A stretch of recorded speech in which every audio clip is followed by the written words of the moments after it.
Guys, this is Dr. Chris Collier with Elite Chiropractic and Performance in Chesterfield, Missouri. In this video, I'm just going to do a couple snippets of how I would go about treating a golfer. So we got our golfer here, this is Brian, and his main complaint is just a lot of stiffness in his hips. So keep in mind, before we go into the adjustment and then the soft tissue and then some of the rehab stuff that we do, I have evaluated him in the past, so I know kind of what I'm already going to work on ahead of time. So what we'll do is we're going to start with the basic adjusting, so we're just trying to get some joint mobility in certain structures. So Brian, let's go ahead and have you on your left side. Just go ahead and face me. Other left. There you go. So this is a pretty standard way. We do this to get some better mobility into the pelvis. Really crucial whenever it comes to a golfer. So kind of roll it through here. Come a little closer to this side for me. Good. So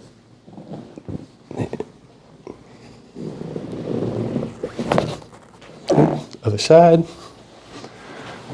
Easy peasy there. Come closer here. Very good. Then top leg. A little bit higher.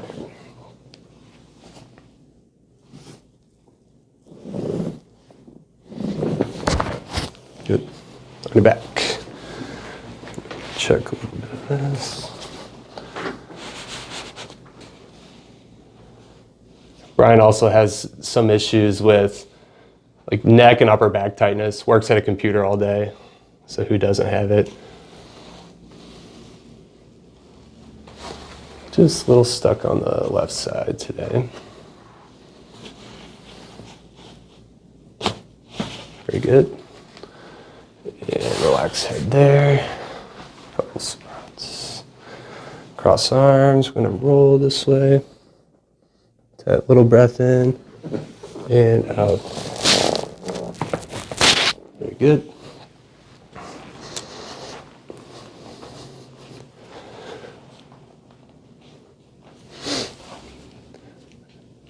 And then his head, what we found is just a little bit more of a restricted left ankle. So we usually kind of work in a little mobility through here.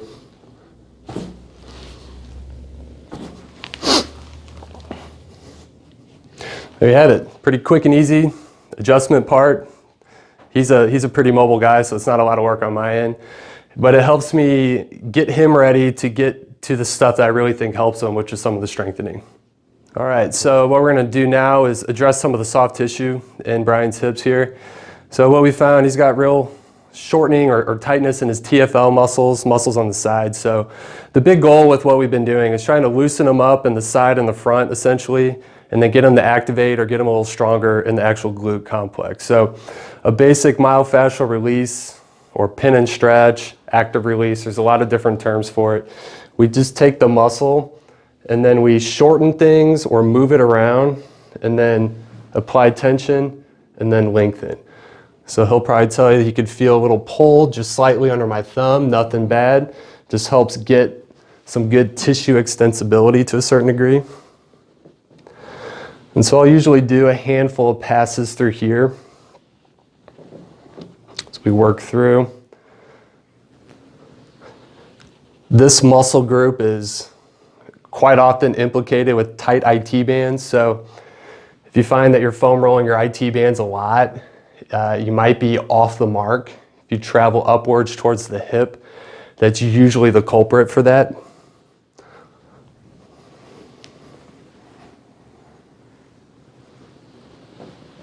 Good. Now let's have you go on your back. So what I'm just going to show is just how I would work on his left hip. We would do both sides, obviously. So from here, we're going to stretch out the capsule of the hip with some specific stretching here. Okay, feel the pull there. So we're going to do more of what we call a contract, relax type of stretch here. So what I want you to do is real gently push your shin into my hand here. And then relax.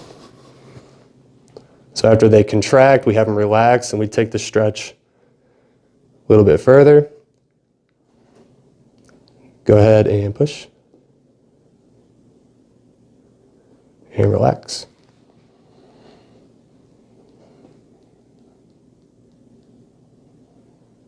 And one more. Relax. Good. And then last thing, all the way to the edge of the table here. We're gonna do a little bit more of the contract, relax stuff, but more for the hip flexors. Let's go ahead and lay on your back. Let's bring this guy up.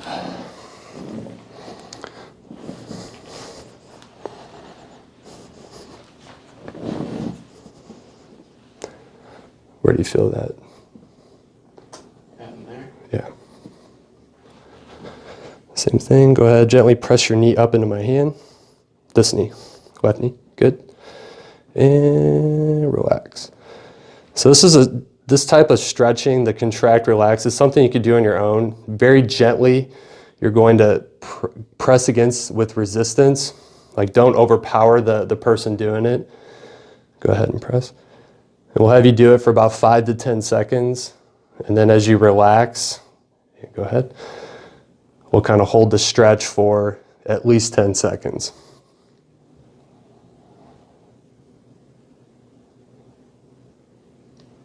Good. So now we're into the kind of the rehab process of what we're going to do with the golfer. So we'll go through a few what we call DNS exercises. That's what these posters are behind us. So it's me getting him into developmental positions to activate what I want and then not use what I don't want. So this is what we call the low oblique. So he's going to create good intra-abdominal pressure here. He comes up. I make sure his point of contact is that knee and forearm. I'm going to get head back here. Chin down. So from here, he'll tell you he'll feel his hip really, really on fire. It's activating. And then I'm going to work rotation. So down and then up, keep things in line here. So obviously really applicable to golf. He's stabilizing on the hip, rotating his thoracic spine. And up. So I might have him, work sets of like 5 to 6 or so. And then I'll start to challenge him a little bit. So I'll give him a little bit of downward pressure, so don't let me push down.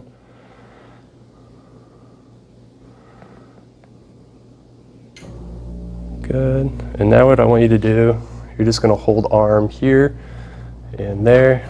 So I'll come around here, fix shoulder blade position, and then I'll pretend to push him off the table, bring knee up. Don't let me push. Pressure, pressure, good. Burning it. And take a break. That's just kind of one way to activate something without even having to move. So it's a great exercise there. Let's have you come over here and we'll start with what we call a modified hanging position. And so we're still just working that left hip. So we'll have left foot there, you're gonna face this way. And so now, bring right knee up on there. Hold golf club. I know you're not left-handed, just pretend it's flipping the other way. There you go. So we're kind of getting in somewhat of a golf posture. What I'm doing is I'm progressing the exercise so that he's on an unstable surface. Bring foot in a little bit more, good. So a little bit more hinge, good. Create pressure there, head in good position. From here, now I get him to activate the foot in the way that I want. So go ahead and spread those toes, get the cat claws out, and then dome that foot up. And then I can start cueing him into different things. So I'll have him meet my resistance here. So now he's got to rotate his leg outwards, which is going to get a lot of activation there. And if you can tell, like where he's tight, there's no activity here right now because I'm getting him to recruit more of the glute muscles. Then from there, as I'm applying a little bit of pressure here, don't let me push you forward. Good. Keep building pressure through there. Now slowly, let's take a backswing. So what I'm trying to get him to do is keep that activation the whole time here. Don't let me push foot down. Good. Feel it in the hip? How's the foot doing? Okay. So Brian was actually in a couple weeks ago and we had a good session prior to one of his matches and he shot, what, 67? 67, yeah. It's all because of me, all of it. And take a break. Okay. And so after, we adjust, work some soft tissue, get some things going with some variations of DNS exercise. Then we'll finish with more of a corrective or functional exercise. So we'll do the dual hip opener, which is a closed chain on one hip, open chain on the other. Really difficult to do. So what he's going to do, he's got a band around his knees. He's putting his weight on this left arm, pull into the ground, and then right foot. So go ahead and shift. And then from here, so I'm going to get you a little bit more set up, a little more hinge. Good foot activation there. More external rotation there, good. Bend your knee just a bit. Good. Now you're going to abduct out to the side. So we'll do about 10 of these. And you may feel it more on the stance leg versus the moving leg, or vice versa.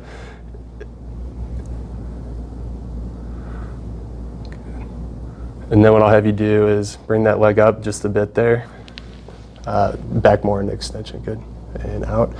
Now you're going to hold that leg up and just ever so slightly rotate. So now he's a right-handed golfer. It's his backswing. So then we're trying not to push in there. Good. Go ahead and switch. Feel that? Yeah, for sure. This is an advanced exercise. Just doing it without a band is going to be hard enough for a lot of people. A little more hinge there, more rotation outwards, good. And push, don't let me push in. And now hold that leg there as you bring it up, so hold. And then just work rotation to both sides, slow and controlled rotation. And take a break. So that's the dual hip opener. So at this point, we kind of just cool down a little bit, and hopefully he does his exercises on his own. And if we can get him to putt better, sky's the limit. We'll see you on the next video.